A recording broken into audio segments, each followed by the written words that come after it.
13년 4개월 하나님의 은혜였고, 또 뒤돌아보니까 우리 성도님들이 부족하고 연약한 저를 용납해 주시고 참아 주시고 인내해 주신 결과라고 생각합니다. 할렐루야.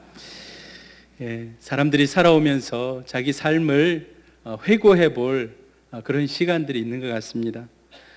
연말에 새로운 한 해를 준비하면서 또 다음 해를 준비하고 살아왔던 날들을 이렇게 정리를 합니다.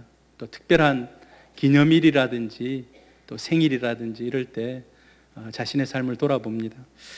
저는 지난 2주 동안 온천교회에서 13년 4개월을 한번 이렇게 쭉 살펴보았습니다. 너무 많은 사랑과 은혜를 받아서 말로 다 할 수가 없습니다. 그 중에 생각나는 것이 2008년 5월 4일, 지금으로부터 10년 전 어린이 주일이었습니다. 저에게는 아주 특별한 날입니다. 그때 저희 아들이 초등학교 4학년이었습니다. 정요셉 군이 초등학교 4학년이었는데 그때는 이제 저녁 7시 예배가 있어서 오후에 예배를 마치면 이제 좀 시간이 한 4시간 정도 이렇게 자유로운 시간이 있었습니다. 그때 이제 아이들이 교회 온 데를 돌아다니면서 뛰어놉니다. 그런데 제가 교역자실에 있는데 쿵 하는 소리가 들려요. 그리고 조금 있다가 우리 김기봉 집사님이 오셔서, 제가 그때 아마 강도사였을 건데, 강도사님 놀래지 말고 좀 나와 보십시오. 그래서 나갔는데 아들이 숨을 잘 못 쉬는 겁니다. 2층 저 예배당 2층 난간에서 장난을 치다가 뒤로 떨어져서 그래서 팔이 심하게 골절이 되었고 앞으로 이렇게 넘어지면서 대리석에 얼굴을 부딪혀서 얼굴뼈가 깨졌습니다. 그래서 얼굴뼈 수술을 해가지고 인공 뼈를 이렇게 넣었습니다. 그리고 19일간 병원에 입원해 있었습니다. 그해 12월 30일 가정 예배를 드리면서 올해 우리 가족들에게 감사한 일 한 가지씩 나누자, 그리고 이제 감사한 일을 하나씩 다 이렇게 얘기하라 했는데, 이구동성으로 하나님께서 요셉이를 천국에 데려가지 않고 남게 해주셔서 감사합니다. 죽이지 않고 살려주셔서 감사합니다. 제가 돌아보니까 떨어지는 각도가 조금만 빗나갔어도 뭐 내진탕을 당할 수도 있고 아니면 더 심한 이런 상처를 입을 수 있는데, 제가 그런 생각이 들더라고요. 기도하는 중에, 야, 하나님의 은혜였다. 떨어질 때 천사가 살짝 받아가지고 놓지 않으냐. 제 혼자 그렇게 생각했습니다. 하나님의 은혜인 줄로 믿습니다.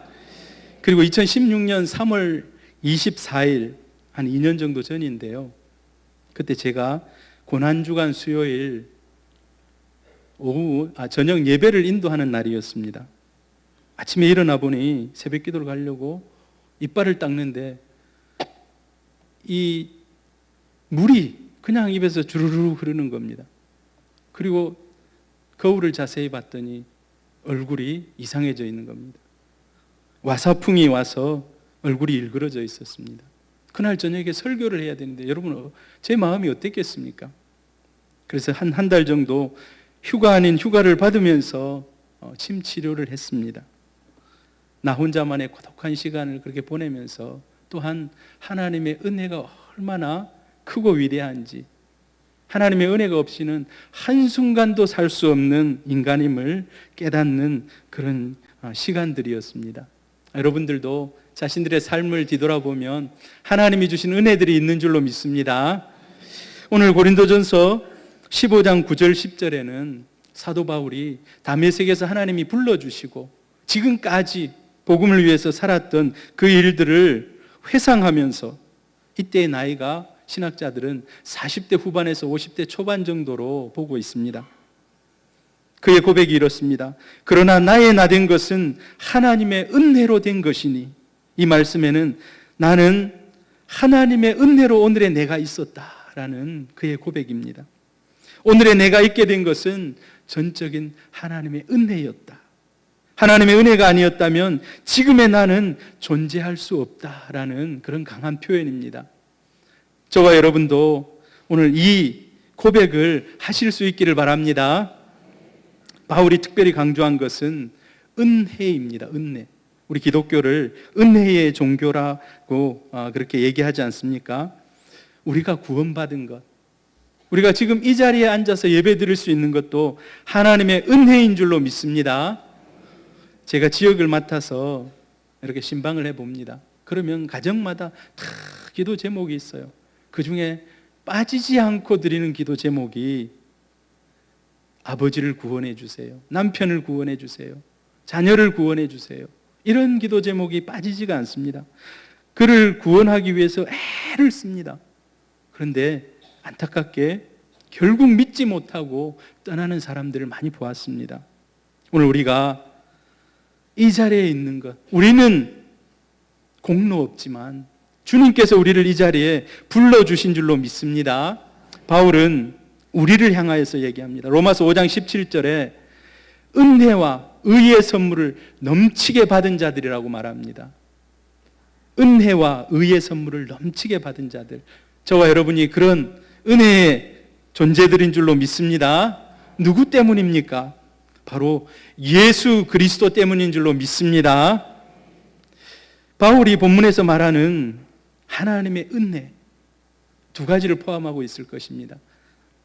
그가 구원받은 은혜, 그리고 또한 구원받은 이후에 하나님과 동행하면서 체험한 삶의 은혜들을 포함하고 있습니다. 이 은혜를 바울은 그러나의 은혜로 얘기하고 있습니다. 왜 바울이 그러나의 은혜로 표현을 하고 있습니까? 9절에서 바울이 어떤 삶을 살았는지를, 또 자기가 존재가 어떤 존재였는지를 얘기합니다. 9절에 보니까 나는 사도 중에 지극히 작은 자라고 얘기합니다. 예수님의 12 제자들, 그들은 예수님께서 직접 부르신 제자들입니다. 육신의 몸을 가지고 있을 때 그들을 불렀습니다. 그들에 비교해보면 사도 바울은 육신으로는 예수님을 본 적이 없습니다. 베드로와 요한이 비록 학식은 좀 낮았지만은 예수님이 직접 불러주시고 3년 동안 동고동락을 같이 하면서 또 예수님의 부활을 목격하고 40일 동안 하나님 나라를 공부한 그런 제자들, 그런 제자들에 비하면 자신은 지극히 낮은 자, 지극히 작은 자, 사도 중에 말째라는 그런 마음을 가지고 있었던 것입니다. 또한 본인은 나는 교회를 박해한 사람이다. 그가 말한 대로 바울은 예수 믿는 사람들을 옥에 가두기도 하고 고문하고, 스데반이 죽을 때는 선동을 해서 스데반이 죽는데 일조를 했습니다. 그런 일들을 볼 때 바울은 사도가 될 그런 자격이 나에게 과연 있는가? 그런데 그런 자신의 삶으로 봐서는 사도 될 그런 자격이 없었지만 10절의 은혜로 인하여서, 우리 한번 10절을 같이 한번 읽어보겠습니다. 10절입니다. 그러나 나의 나된 것은 하나님의 은혜로 된 것이니 내게 주신 그의 은혜가 헛되지 아니하여 내가 모든 사도보다 더 많이 수고하였으나 내가 아니요 오직 나와 함께 하신 하나님의 은혜로라. 사도를 만약에 자격 심사를 해서 뽑게 된다면 사도 바울은 자격이 없습니다. 감히 사도의 일을 할 생각조차도 자신이 할 수가 없습니다. 그런데 하나님께서는 아무것도 문제 삼지 않고 그를 사도로 세우셨다는 일입니다. 이와 같은 은혜, 저는 이 은혜를 파격적인 대우, 그러나의 은혜라고 생각합니다. 여러분에게도 이런 은혜가 있기를 주의 이름으로 축복합니다. 바울 마음속에 이 고백을 하면서 어떤 마음이 그의 마음속에 있었을까? 예수 믿은 지 이제 거듭난 지 한참 되었습니다. 한 20년 정도의 시간이 흘렀는데 그가 아직도 박해자라는 자격지심을 가지고 있었을까? 그리고 죄책감에 눌려 있었을까? 그런 것 같지는 않습니다. 그가 그러나라고 외칠 때 그의 심정은 어떠했겠습니까?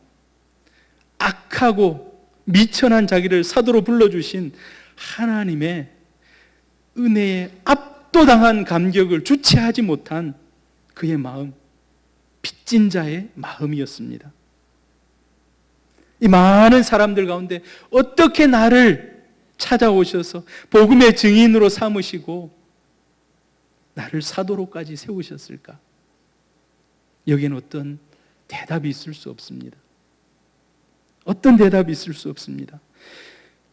감격과 감사밖에 있을 수가 없습니다. 사랑하는 성도 여러분, 우리는 가끔 그런 감격과 감사를 잊고 살아갈 때가 많습니다. 제가 원천교회에 저는 그리 생각하고 어찌어찌 하다 보니까 13년 4개월이 그냥 흘러간 것 같습니다. 하루하루 그냥 살아가다 보니 13년 4개월이 되었습니다. 제가 어느 때는 그런 생각했습니다. 하나님, 제가 이 교회에 있는 이유가 무엇입니까? 내 때문에 교회가 크게 부흥하는 것도 아닌데. 근데 제가 새벽에 일부 새벽 기도를 안 빠지려고 노력합니다. 어느 순간에 하나님이 새벽 기도 불키라고 나를 이곳에 보내고 있구나 하는 그런 생각도 그냥 해보았습니다. 그래서 저는 새벽 기도 불키는 게 내 사역이다 생각한 적도 있습니다.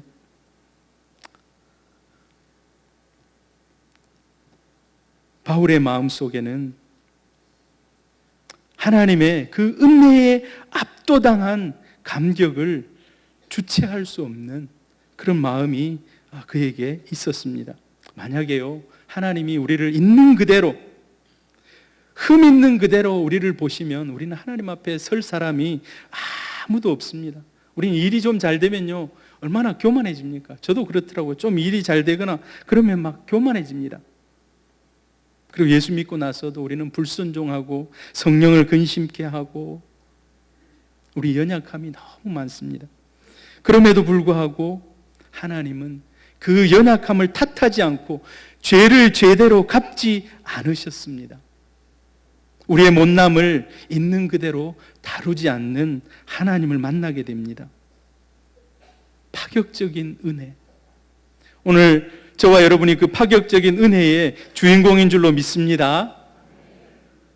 1년에 교통사고도 22만 건이 일어난다고 합니다. 33만 명이 교통사고로 입원한다고 합니다. 오늘 여러분 비가 오는데 오시는데 좀 고생하셨을 겁니다. 다른 날보다. 우리는 이렇게 생각해요. 내가 운전 잘하니까 사고 없이 왔다. 방어 운전도 하고 전면 주시도 잘하고, 우리의 합리적인 생각입니다. 또 우리는 건강할 때는 또 이런 생각을 합니다. 규칙적인 생활을 잘하니까,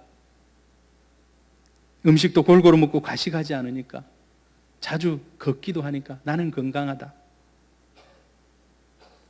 또 우리는 또 이런 생각을 합니다. 내가 이만큼 남부럽지 않게 사는 것, 자식들을 잘 키우게 된 것은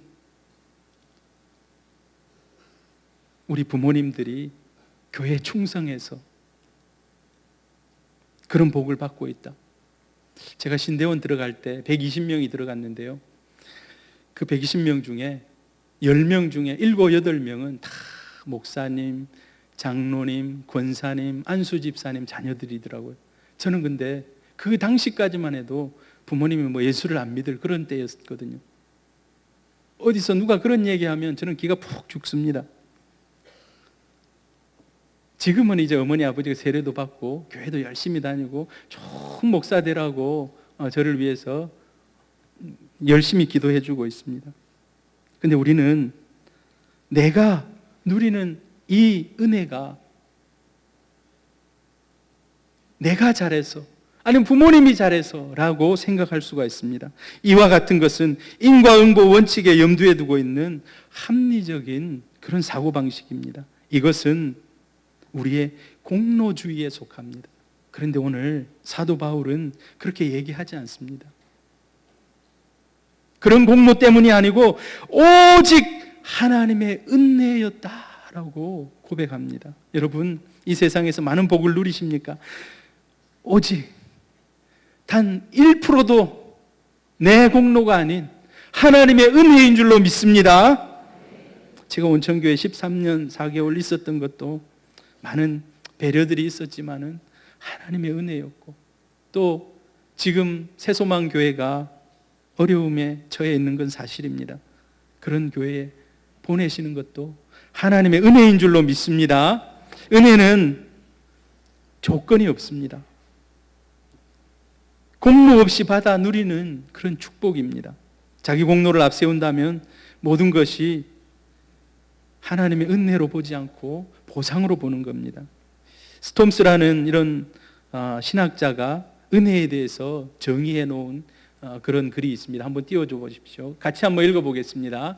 은혜란 당신의 공로로 얻을 수 있는 것도 아니요 당신의 무공로로 잃어버릴 수 있는 것도 아니다. 만일 우리의 선함과 자랑할 만한 것을 따라서 하나님이 주신 것이라면 그것이 건강이든 장수든 부귀든 간에 은혜일 수 없다. 또한 우리의 악하고 부끄러운 것을 따라서 주시지 않는 것이라면 그것 역시 은혜일 수 없다. 은혜는 우리의 잘잘못을 따지지 않고 주시는 하나님의 선물이다. 이 하나님의 파격적인 선물에 의해서 이 자리에 우리가 있게 된 줄로 믿습니다. 바울은 이 파격적인 은혜가 있었기 때문에 주를 위해서 더 많이 수고할 수 있었다라고 고백합니다. 10절에 보니까 나의 나된 것은 하나님의 은혜로 된 것이니 내게 주신 그의 은혜가 헛되지 아니하여 내가 모든 사도보다 더 많이 수고하였으나 내가 아니요 오직 나와 함께 하신 하나님의 은혜라라고 얘기합니다. 바울은 예수님을 믿고 나서부터 전력을 다해서 전심전력을 다해서 주를 위해서 일한 사람입니다. 마치 하루 종일 일거리를 찾아 헤매는 일꾼이 아침부터 일을 찾으러 나갔다가 오후 5시까지 일자리를 찾지 못해서 마음을 졸이고 있는데 좋은 포도원 주인이 5시에 대해서 야, 뭐하고 있노? 와서 같이 일하자. 1시간 일하면 하루 일당 줄 테니까 같이 일하자. 여러분, 그 사람은 정말 은혜 입은 사람 아닙니까? 그래서 감지덕지 해서 물불을 가리지 않고 포도원에서 열심히 일한 그런 사람이 바로 바울이라는 것입니다. 너무 감격해서 베드로와 요한보다도 더 열심히 일한 사람입니다. 그가 얼마나 열심히 일했는지에 대해서 고린도후서 11장 23절부터 기록하고 있습니다. 수고를 넘치게 하고 옥에 갇히고 40에 하나 감한매를 5번 맞고 죽을 뻔하고 물에 빠져 죽을 뻔하고 그러면서 그의 고백이 이렇습니다. 내가 그리스도를 위하여 약한 것들과 능력과 궁핍과 핍박과 곤란을 기뻐한다. 여러분, 그런 가운데서 기뻐할 수 있습니까? 바울은 그런 모든 것들이 있었지만은 이것이 하나님이 나와 함께 하시는 증거구나 기뻐했다는 것입니다. 바울의 이 마음 속에는 빚진 자의 심정이 있었습니다. 사도가 될 수 없는 나를 정말 긍휼히 여기셔서 나를 사도 삼아주시고 이방인의 전도자로 삼아주신 그 한량없는 은혜, 어떻게 하면 갚을 수 있을 것인가? 내 생명을 다해도 나는 갚지 못한다라는 그런 마음. 여러분, 오늘 우리 모두가 이 바울의 마음을 가질 수 있기를 바랍니다. 교회에도 봉사하시는 분들이 많습니다. 주일날 오늘 비 오는데 주차 봉사하는 분들 얼마나 힘들겠습니까?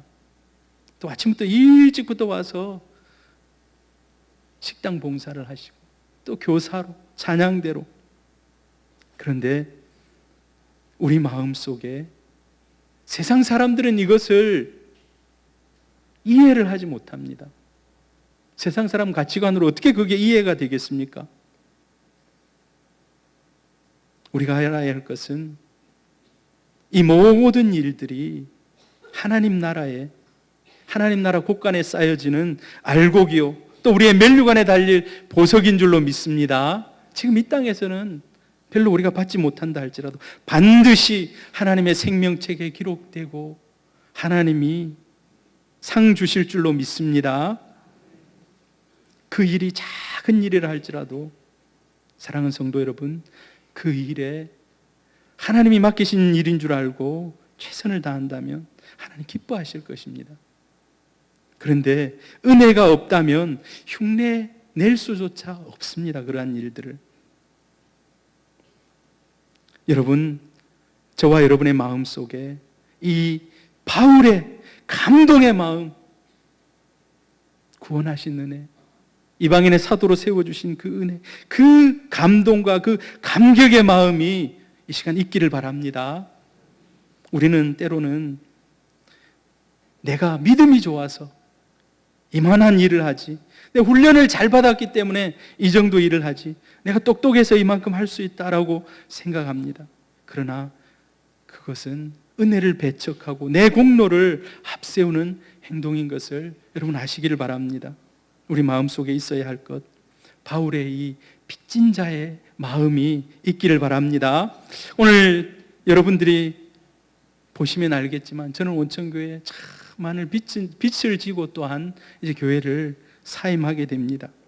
제가 한 주간 생각하면서 하나님, 파격적인 은혜를 주셔서 감사한데 온천교회 성도들에게 많은 부담을 줘서 정말 죄송한 마음입니다. 여러분, 새소망교회를 위해서 기도해 주시기를 바랍니다. 수년 후에 그 모든 사랑의 빛을 정말 갚을 수 있는 그런 교회가 되도록 여러분 기도해 주시기를 바랍니다. 바울의 고백, 나의 나 된 것은 하나님의 은혜였다. 그리고 지금까지 내가 주님을 위해서 수고할 수 있었던 것도 하나님의 은혜였다. 이 말은 또한 중요한 의미가 있는데, 지금까지 오늘의 내가 있게 된 것이 하나님의 은혜로 된 것이라면 내일의 나 되는 것도 하나님의 은혜로 될 것이다라는 그런 말씀을 내포하고 있습니다. 다시 한번 말씀드립니다. 오늘의 나 된 것이 하나님의 은혜로 된 것이라면 내일의 나 되는 것도 하나님의 은혜로 될 것입니다. 할렐루야. 바울은 이렇게 고백합니다. 그러나 나의 나 된 것은 하나님의 은혜로 된 것이니 내게 주신 그의 은혜가 헛되지 아니했다. 한마디로 말해서 하나님의 은혜는 실패하지 않았다는 것입니다. 하나님의 은혜가 헛되지 아니했다. 하나님의 은혜가 유효했다. 실패가 없었다. 능력이 있었다라는 것을 의미합니다. 지난 20년 전에, 20여 년 전에 나를 다메섹에서 구원해 주신 그 하나님의 은혜. 그런데 시간이 흐르고 시간이 흘러서 뒤돌아보니 지나온 날들, 그 하나님의 은혜가 유효했다는 것입니다. 할렐루야. 바울이 때로는 박해자였기 때문에 죄책감도 있었고 두려움도 있었고 여러 가지 박해 가운데 고통을 당하기도 했지만 오늘 그 믿음이 있었던 것입니다. 하나님의 은혜는 헛되지 않는다. 비록 고난을 당하고 있다 할지라도 하나님이 반드시 주의 뜻을 이룰 것이라는 그런 마음이 그에게 있었다는 것입니다.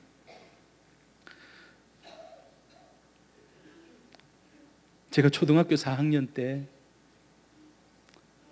저희 고향에 그 제일 산 밑에 저희 고향이 있었는데 제일 산 밑에 집이 있었어요.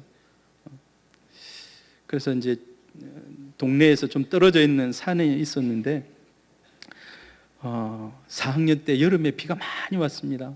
홍수가 지고 장마가 지고 해가지고 비가 많이 왔습니다. 밤에 비가 엄청 쏟아져서 그 옆에 냇물이 막 이렇게 넘치고 막 그럴 정도로 비가 왔습니다. 그때 이제 저희가 부엌, 큰 방, 작은 방 이렇게 된 집에 살고 있었는데 갑자기 우르르르 소리가 나는 겁니다. 산사태가 난 겁니다. 산사태가 나서 흙더미가 싹 쏟아져 내려오는데 자다가 깼습니다.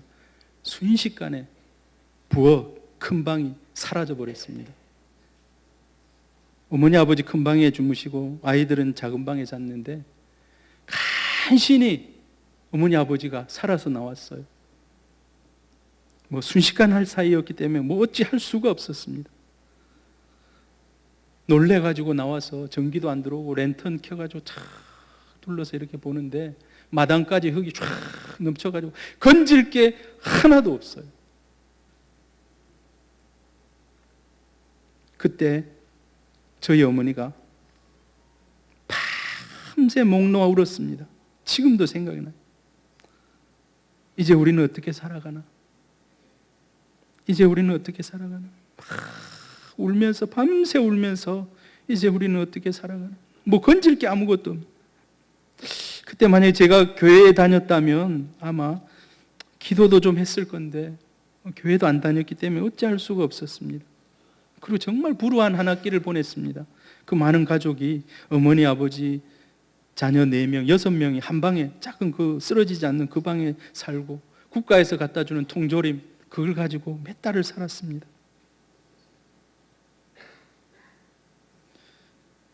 그리고 나서 그해 이제 가을, 겨울이 돼서 집을 짓기 시작했습니다.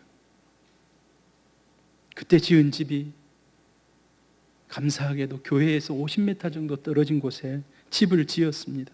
저는 그런 생각이 들더라고요. 내가 예수 안 믿을 것 같으니까 하나님이 강제로 그냥 한번 탁 손으로 치시고 이사가 하고 옮겨주신 것 같아요.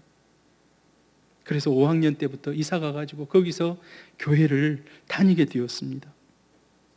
그때부터 하나님의 은혜의 간섭이 시작되었고 교회에 나가서 이렇게 지금은 목사가 되어 있습니다. 한두 달 전에 사지역의 어떤 성도가 좀 어려운 일을 당해서 문자로 우리는 이제 어떻게 살아가지요?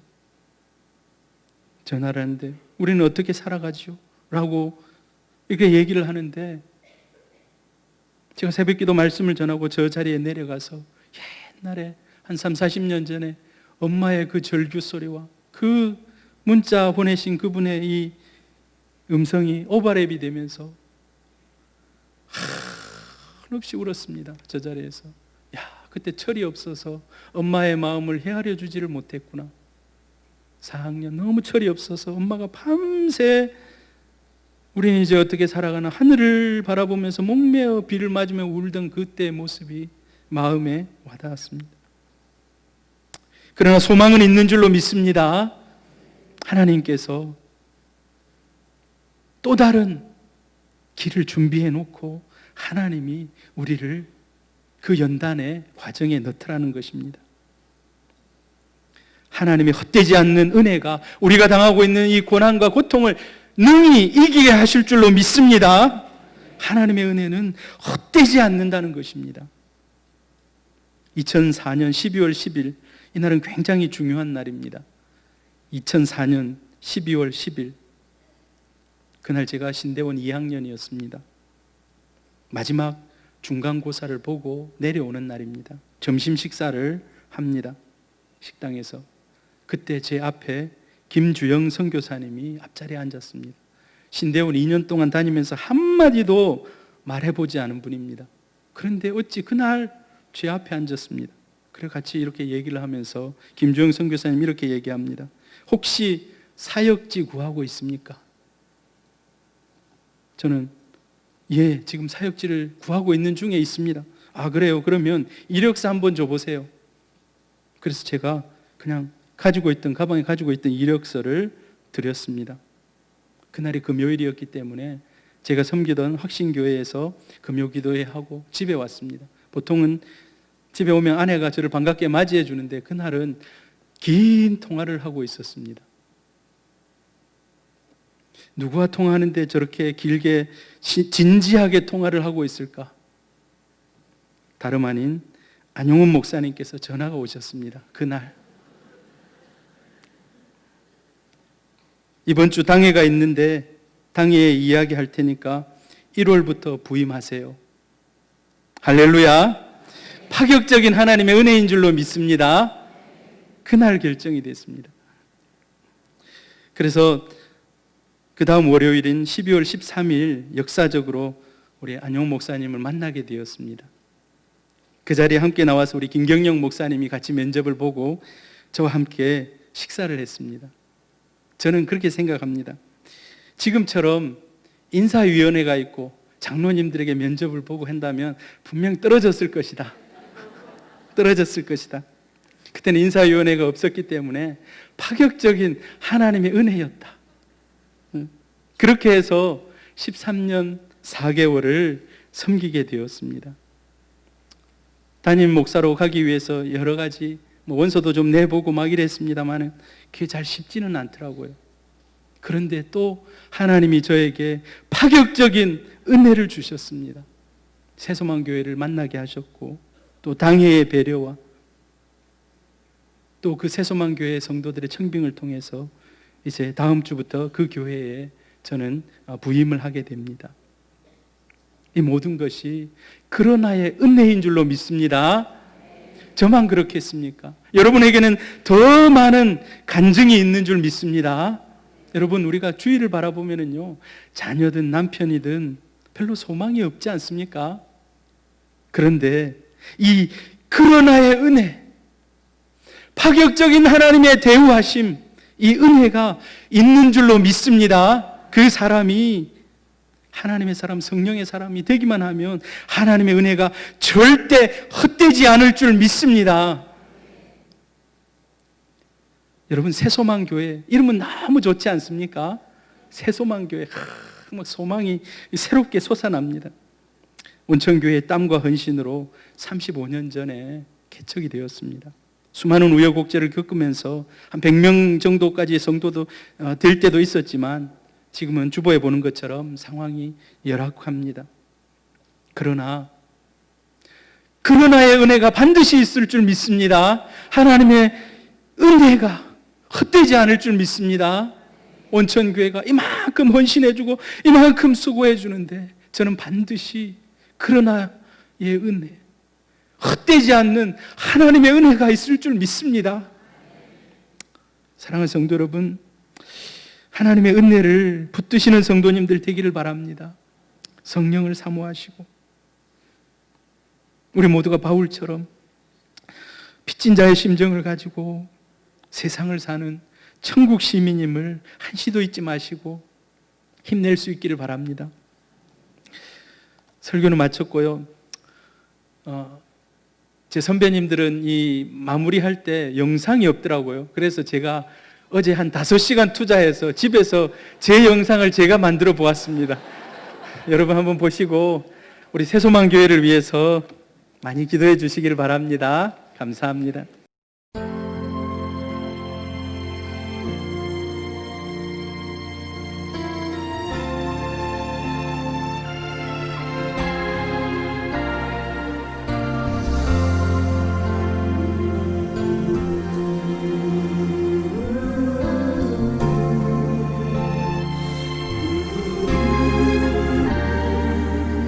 나를 지으신 이가 하나님, 나를 부르신 이가 하나님, 나를 보내신 이도 하나님, 나의 나 된 것은 다 하나님 은혜라. 나의 달려갈 길 다가도록 나의 마지막 호흡 다하도록 나로 그 십자가 함께 하시니 나의 나 된 것은 다 하나님 은혜라. 한량없는 은혜, 갚을 길 없는